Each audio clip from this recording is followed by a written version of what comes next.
I never thought my mom could drag me into such a horrifying mess. From a sweet wedding invitation she suddenly dropped, "My new husband will get you pregnant," a ticking bomb amid a past where she abused and trafficked me. My husband will lose it, and I'm torn. Should I go to the wedding? What's she plotting behind that smile? Everything's a chaotic blur, and I can't help but wonder, what's waiting for me ahead? I've been married for a few years, living a peaceful life with my husband and kids, thinking the scars from my past had healed. But then my mom, about to enter a new marriage, swept back into my life like a chilling breeze. She called one late afternoon, her voice sweet yet laced with something cryptic. "Honey, I'm getting married soon, you have to come." I hesitated, my heart pounding as childhood memories flooded back. Mom was once my nightmare, beatings, venomous words, and days when she treated me like merchandise. Our history wasn't just complicated, it was an unhealed wound. Still, I'd thought she'd changed. In recent years, she'd softened, sending occasional check-in texts, even gifts for the kids. I told myself time had mellowed her, that she regretted what she'd done. I tried to forgive, if only in my heart, to preserve the fragile thread between us.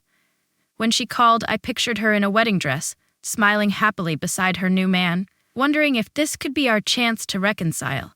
Yet, deep down, unease gnawed at me, as if something sinister lurked. The next day, a small gift arrived, a dainty necklace with a note. "I want to see you wear it at the wedding." Holding it, my fingers trembled. It was beautiful, but why did it send shivers down my spine? My husband saw it, asked about it, but I forced a smile and said it was from Mom. He doesn't know much about my past with her. I've never told him everything, afraid he'd see me differently. I tucked the necklace away, telling myself I'd decide later. That night, I dreamed of her, her face distorted, eyes icy like before, whispering something I couldn't catch. I jolted awake, sweating, heart racing. I started sifting through memories, searching for signs of genuine change or just a perfect facade. Once she'd visited, complimented my parenting, but her gaze lingered oddly on my daughter. I'd brushed it off as paranoia. Now, with her wedding nearing, I didn't know what to believe. I wanted to trust she'd become better, that the invitation was an olive branch. But the past loomed like a ghost, whispering, "Don't be naive." Standing before the mirror, I stared at myself, wondering if I should step back into her world again.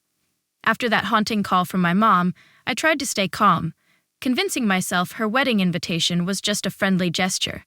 Last week, she showed up unannounced, a box of pastries in hand, beaming as if our past never existed. She sat down, gushing about her soon-to-be husband, a wealthy, polished man who loves kids, she emphasized with gleaming eyes. I nodded, but unease churned inside me. As she left, she gripped my hand tightly, whispering, "I'm counting on you at the wedding. I have something important to say." My heart froze, but I just nodded, too afraid to probe. That night, sleep eluded me. The memory of the necklace she'd sent gnawed at my mind. I pulled it from its box, slipping it on, but the metal's chill seemed to seep through me. Then my phone rang, her again. Her tone wasn't sweet this time, but urgent, almost commanding. "You have to come, listen to me, don't let me down." I stammered for a reason, but she chuckled and hung up. Unease morphed into stark fear. What did she want? Why was my presence so crucial? The next morning, a text from an unknown number pinged. "Don't let her fool you. Be careful." No name, no context, but I knew it tied to her. I called back, dead line. I racked my brain, questioning if this fiancé was as good as she claimed. I scoured the web for him, finding only vague mentions of a discreet businessman. The more I thought, the murkier it got. Mom never acted without motive, and this invite was no simple family reunion. The breaking point came last night. While washing dishes, she video-called, radiant in a white gown, panning to show the wedding venue, a lavish lakeside villa. Then she locked eyes with me through the screen, voice dropping, "You know, I had a hysterectomy long ago, but I still want another child. You'll help me, won't you?" I froze, hands trembling, dropping a plate that shattered on the floor. My husband wasn't home. He'd have smashed the phone if he'd heard. I fumbled to end the call, mind reeling. Her words were a dagger, slashing any hope she'd changed. What was she plotting? Was I walking into a trap? After the shock of my mom's horrific proposal over video, I stood frozen in the kitchen, shards of the broken plate scattered at my feet like evidence of the chaos within me. My mind spun, unsure if I should even consider attending that wedding. The lakeside villa she'd flaunted on screen looked lavish, dazzling, but now it felt like a lurking trap, jaws open, waiting for me to step in. I knelt to pick up the pieces, hands trembling, picturing myself among the wedding guests. Then my mom and her new husband pulling me into a dark corner, whispering something even more terrifying than what she'd already said. Would going be safe, or was I walking into a fresh nightmare? I opened my phone, rereading the message she'd sent last week, an ornate digital invite with the bolded words, "You're the most important person to me on this day." When I first saw it, I naively thought she wanted reconciliation, but now it read like a veiled threat. I rushed upstairs, dug through the drawer for the necklace she'd given me, and held it under the desk lamp. Then I noticed something odd. The pendant bore an etched symbol, a circle with 3 horizontal slashes, so tiny you'd miss it unless you looked closely. It wasn't just jewelry. It felt like a cryptic mark, hinting at something I couldn't grasp. I snapped a photo, searched online, but found nothing beyond vague posts about ancient symbols. My suspicion swelled, a dark cloud rolling in before a storm. That night, I lay in bed, eyes fixed on the ceiling, mind in turmoil. I had to tell my husband, but how? He was away on business, due back tomorrow morning, and I knew I couldn't keep this from him forever. But how do you say it? "Honey, my mom wants her new husband to get me pregnant." It sounded so insane I laughed bitterly into the darkness. I pictured his face flushing with rage, fists clenched, maybe even kicking down the door to confront her right then. He's always calm, but when it comes to me, he's a volcano ready to erupt. I didn't want him burdened with this pain, didn't want him dragged into the past I'd buried. Yet if I stayed silent, I'd be left cradling this gnawing fear alone. The next morning, I brewed coffee, hands still shaky as I braced for the talk ahead. My phone buzzed. A text from her. "Have you decided? I need an answer today. Don't keep me waiting." I stared at the screen, feeling her presence behind me, her icy breath on my neck. I deleted it, but her words branded my mind. Go or not? If I refused, what would she do? Years ago, when I cut contact, she'd shown up pounding on my door at midnight, screaming until the neighbors called the cops. Now, with her new husband and this grotesque plan, I couldn't predict her limits. I gripped the coffee mug, gazing out the window as sunlight faded behind clouds. The world outside stayed calm, but inside me a storm brewed, and I wondered if there was any escape from this specter without pulling my husband into the abyss I'd fled for years. My husband stepped through the door that morning, dropping his suitcase with a soft thud, a radiant smile lighting up his face as he saw me in the kitchen. But that smile faded fast when he noticed me standing still, clutching a cold coffee mug, my face pale as if I'd just seen a ghost. "What's wrong, love?" he asked, his voice dropping with concern, crossing the room to rest a hand on my shoulder. I wanted to spill everything to unload the weight crushing my chest, but my throat tightened, and all I could muster was a shaky, "Mom?" She invited me to her wedding. He frowned, confusion flickering in his deep brown eyes. He couldn't fathom why a simple invite would unravel me like this. He didn't know about her horrifying proposal yet, and I knew when he did, his anger would erupt like wildfire, not at me, but at her. He's the gentlest man I've ever known, a safe harbor amid my life's storms, but when it comes to me and our kids, he turns into an unyielding wall of steel. I vividly recall the time a drunk guy harassed me on the street. He charged over, grabbed the guy's collar, his gaze sharp as a blade, his growl making even me tremble.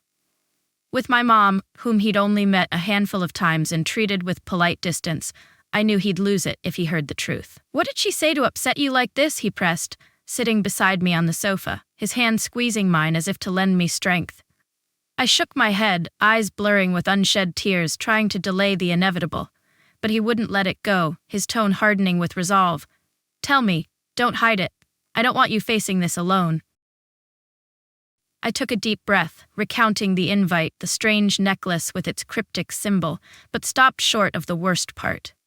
He listened, his brows knitting tighter, carving a deep line across his forehead. "She gave you this? With some weird damn symbol?"